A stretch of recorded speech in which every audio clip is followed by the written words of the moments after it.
Maqaa Abbaa, kan Ilmaa, kan Hafuura Qulqulluu, Waaqayyo tokkoon. Ameen. Ibsa ejjennoo Ameerikaaf Kaanaadaa irraa. Maqaa Abbaa, kan Ilmaa, kan Hafuura Qulqulluu, Waaqa tokkoon. Ameen. Mana Kiristaanaa Ortodoksii Oromiyaa, teessoo Magarsaa Badhaasaa Abbaa Phexros.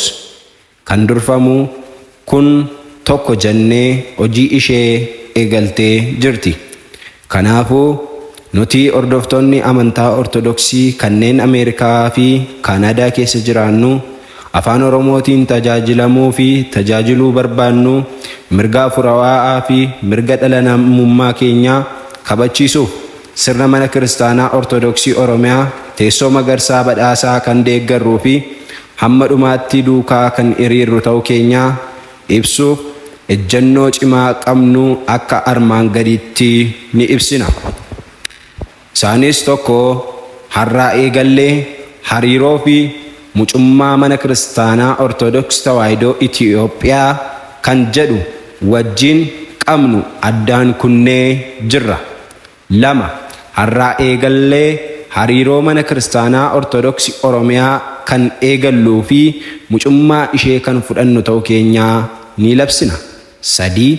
Har'aa eegallee mana Kiristaanaa Ortodoksii Oromiyaa tumsuudhaaf, jabeessuuf, addunyaa guutuutti babal'isuuf waadaa ni seenna.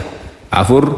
Oromoon hundi biyya Oromiyaa keessa jirtan ofii fi mana Kiristaanaa keessan caasaa mana Kiristaanaa fi Sinodosii mana Kiristaanaa Ortodoksii Oromiyaa jalatti akka bultan maqaa Waaqayyootiin waamicha guddaa isiniif goona. 5. Oromoon hundi biyya ambaaf biyya keessa kan jirtan mana Kiristaanaa Ortodoksii Oromiyaa tumsuuf, humneessuuf ga'ee Oromummaa keessanii hundaa akka gumaachitan kabajaa guddaadhaan isin gaafanna. 6. Mootummaan Oromiyaa fi Itiyoophiyaa mirgaaf fedhii uummata Oromoo kabajuun kabajamoonni, eebbifamoonni, hangafa Phaaphaasonnii fi miseensonni Sinodosii mana Kiristaanaa Ortodoksii Oromiyaa ta'an Abuna Gabri'eel, Abuna Miinaas, Abuna Alaazaar, Abuna Iyyaasuu, Abuna Barsummaa fi Abuna Miinaas alduree tokko malee akka tajaajila abbummaa isaanii eegalan akka eeyyamamuu ni gaafanna. 7.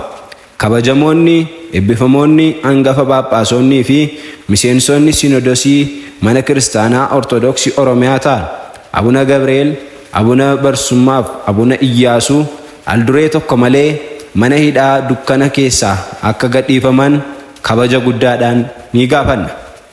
8. Deeggartoonni Sinodosii mana Kiristaanaa Ortodoksii Oromiyaa ta'uu qofaa mana hidhaa keessa jiran alduree tokko malee mana hidhaa keessaa akka gadhiifaman ni gaafanna.